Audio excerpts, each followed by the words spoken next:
Hello friends, बहुत बहुत स्वागत है आपका प्रीति पटेल क्लासेस पर। आज हम शब्द शुद्धि संबंधी क्वेश्चन करेंगे जो प्रीवियस ईयर परीक्षाओं में पूछे गए हैं। मोस्ट इम्पॉर्टेंट क्वेश्चन हैं, आप इसको ज़रूर पूरा देखिएगा। क्वेश्चन नंबर 1 देखिए, अत्यधिक शब्द में अशुद्धि का कारण है। अत्यधिक शब्द में अशुद्धि का कारण पूछा गया है। तो यहाँ पर स्वर आगम संबंधी अशुद्धि है।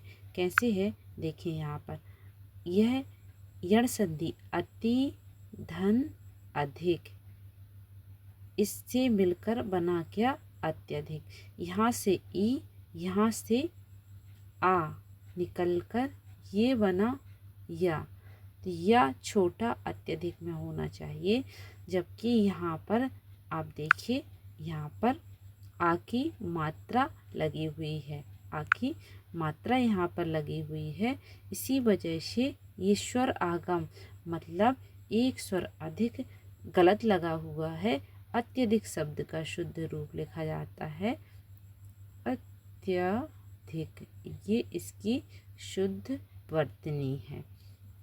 तो ये यहाँ पर स्वर आगम संबंधी दोष है, जो या में आ की मात्रा लगी हुई है। तो ऑप्शन नंबर 1 इसका राइट आंसर होगा। आगे देखते हैं क्वेश्चन नंबर 2 देखिए, निम्नलिखित में से अशुद्ध शब्द बताइए। तो अशुद्ध शब्द क्या होगा? अशुद्ध शब्द होगा कवयित्री। कवयित्री अशुद्ध है, इसकी सही वर्तनी होगी कवयित्री। ये इसकी शुद्ध वर्तनी है। यहाँ पर जो वा में छुट्टी की मात्रा लगी है ये गलत है। कवयित्री में वा में मात्रा नहीं लगती। तो ऑप्शन नंबर 1 इसका आंसर है। अशुद्धि पूछी गई थी, तो अशुद्धि क्या है? ये वा में छुट्टी की मात्रा नहीं आती, कव ऐसा लिखा जाता है, कवयित्री। ठीक है। प्रश्न नंबर 3 देखिए, निम्नलिखित शब्द समूह में से अशुद्ध शब्द समूह कौन सा है? अशुद्ध शब्द समूह हमसे पूछा गया है। तो यहाँ पर देखिए, तीसरा सही है, दूसरा भी सही है, चौथा भी सही है। ये जो है ऑप्शन नंबर 1 गलत है। कैसे गलत है देखिए, मिष्ठान्न ये गलत है। इसको कैसे लिखा जाना चाहिए? मिष्ठ ये हुआ है मिष्ठ प्लस अन्न। मिष्ठ प्लस अन्न से बना ये शब्द है, मतलब मीठा अन्न। तो इसका शुद्ध रूप क्या होगा? मिष्ठान्न। मिष्ठान्न की शुद्ध वर्तनी होगी ये मिष्ठान्न ऐसा लिखा जाना चाहिए, जिसमें मिष्ठा प्लस अन्न मतलब ना को आधा ना और एक पूरा ना होना चाहिए। यहाँ पर देखिए केवल एक ही ना इसमें दिया है, इसी वजह से ये गलत है। दूसरा देखिए, श्रृंगार। श्रृंगार की शुद्ध वर्तनी इसको ऐसा लिखा जाना चाहिए, जबकि ये श्रृंगार गलत है। आगे देखिए, कुंवर। कुंवर में इसकी शुद्ध वर्तनी क्या होगी? कुंवर।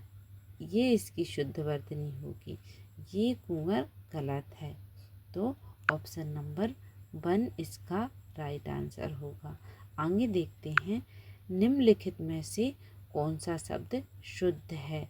शुद्ध शब्द हमसे पूछा गया है, तो आशीर्वाद शुद्ध है, जबकि ये आशीर्वाद गलत है। यहाँ पर सा में बड़ी की मात्रा लगती है। तो ऑप्शन नंबर 4 इसका राइट आंसर है। क्वेश्चन नंबर 5 देखिए, निम्नलिखित में से शुद्ध शब्द है। शुद्ध शब्द यहाँ पर भागीरथी है, जबकि ये अशुद्ध है। तो ऑप्शन नंबर 4 इसका राइट आंसर होगा। प्रश्न नंबर 6 देखिए, इनमें से किस वाक्य में पुनरुक्ति की अशुद्धि है? पुनरुक्ति की अशुद्धि क्या होती है? अनावश्यक रूप से जब सब वाक्य में दोहराव किया जाए शब्दों का, तो वहाँ पर पुनरुक्ति संबंधी अशुद्धि होती है। भारत में अनेक दर्शनीय स्थल देखने योग्य हैं। अब यहाँ पर देखिए दर्शनीय स्थल और देखने योग्य, ये दोहराव किया गया है। इसका सही वाक्य क्या होता? भारत में अनेक दर्शनीय स्थल हैं। तो ये शुद्ध होता, भारत में क्या होता है इसका शुद्ध रूप? भारत में अनेक दर्शनीय स्थल हैं। दर्शनीय स्थल हैं। दर्शनीय, यहाँ पर दर्शनीय स्थल है। भारत में अनेक दर्शनीय स्थल हैं। भारत में अनेक दर्शनीय स्थल हैं। भारत में अनेक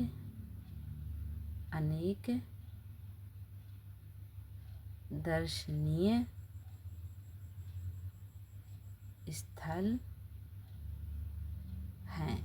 ये शुद्ध है, जबकि देखने योग्य ये शुद्ध रूप है वाक्य का। यहाँ पर देखते हैं भारत में अनेक दर्शनीय स्थल देखने योग्य हैं।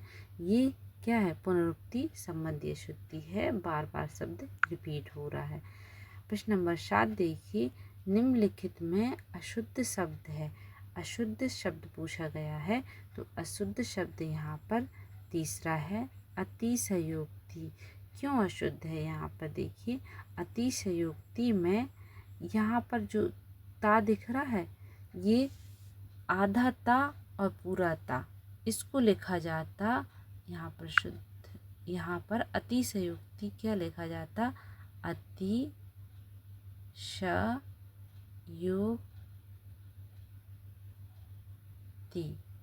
ये इसका शुद्ध रूप होता, अतिशयोक्ति ये। जबकि यहाँ पर देखिए, यहाँ पर केवल सिंगल ता है, आधा ता और फिर पूरा ता होना था। ये इसका शुद्ध रूप है, ये इसका अशुद्ध रूप है। तो अतिशयोक्ति अशुद्ध शब्द हमसे पूछा गया था, जबकि द्रष्टव्य सही, उच्छृंखल सही है, गत्यवरोध सही है, अतिशयोक्ति गलत है। हमसे अशुद्ध पूछा गया था, तो ऑप्शन नंबर 2 इसका राइट आंसर है। प्रश्न नंबर 8 देखिए, इनमें से शुद्ध शब्द है। तो शुद्ध शब्द पूछा गया है, शुश्रूषा, ये शुद्ध है, जबकि ये तीनों गलत हैं, अशुद्ध रूप हैं इसके। प्रश्न नंबर 9 देखिए, किस शब्द में वर्तनी की अशुद्धि है? वर्तनी की अशुद्धि है, तो यहाँ पर वर्तनी की अशुद्धि ऑप्शन नंबर 3, वर्तनी की अशुद्धि नहीं है, नहीं है पूछा गया है, तो अनुग्रहित शुद्ध शब्द है। जबकि ये सारे जो ऑप्शन हैं ये गलत हैं। अनुग्रहित शुद्ध शब्द है, अशुद्धि नहीं है पूछा गया, तो मतलब ये शुद्ध है, अशुद्धि नहीं है। यहाँ पर देखिए क्वेश्चन नंबर 10, पुनर्अवलोकन शब्द में अशुद्ध है। पुनर्अवलोकन शब्द में अशुद्धि पूछी गई है, तो यहाँ पर इसकी अशुद्धि क्या है? संधि संबंधी अशुद्धि है। यहाँ पर संधि देखिए कौन सी संधि होगी, यहाँ पर आप बता सकते हैं? बताइए। संधि के मेरे इसी चैनल पर बहुत अच्छे वीडियो मैंने ट्रिक के थ्रू संधि को समझाया है, जिसमें आपके 99% क्वेश्चन सॉल्व हो जाएंगे। संधि के ट्रिक इतनी सरल बताई है कि उसी शब्द से जिस संधि का जो शब्द है उसी से ट्रिक बता दी है, बना दी है, जिससे आपके क्वेश्चन 1% जो अपवाद होते हैं वो तो मैं नहीं कह सकती, पर 99% क्वेश्चन उस ट्रिक के थ्रू आपके सॉल्व हो जाएंगे। मैंने संज्ञा के बहुत अच्छी ट्रिक बताई है, विशेषण संज्ञा को पहचानने की, तत्सम तद्भव को बहुत अच्छे तरीके से समझाया है, तो आप उन वीडियो को जाकर जरूर देखिए। देखिए यहाँ पर विसर्ग संधि क्या है? विसर्ग संधि यहाँ पर ये शब्द क्या होता? ये शब्द इसकी शुद्ध वर्तनी ये है। पुनर्अवलोकन ये इसकी शुद्ध वर्तनी है। यहाँ पर ये विसर्ग संधि है। पुनः ये जो रा है ना, इसका विसर्ग बन जाता। तो विसर्ग संधि क्या होती है? विसर्ग, विसर्ग ये लिखा जाता है ना, विसर्ग, ये विसर्ग, ये विसर्ग है। तो यहाँ पर देखिए रा कहीं पर रेफ बन के ये पुनर्वलोकन में रा आया, यहाँ पर विसर्ग में भी रा आया है। तो यहाँ पर यहाँ पर विसर्ग संधि है पुनर्वलोकन में, और यहाँ पर संधि संबंधी अशुद्धि है। तो आप संधि का वीडियो जरूर देखिए, आपसे अगर नहीं बनती है तो बहुत ही सहज तरीके से मैंने उसको समझाया है, आपके एक भी क्वेश्चन उससे गलत नहीं होंगे। तो अगले जो क्वेश्चन है हम नेक्स्ट वीडियो में इनको करेंगे। Thank you for watching.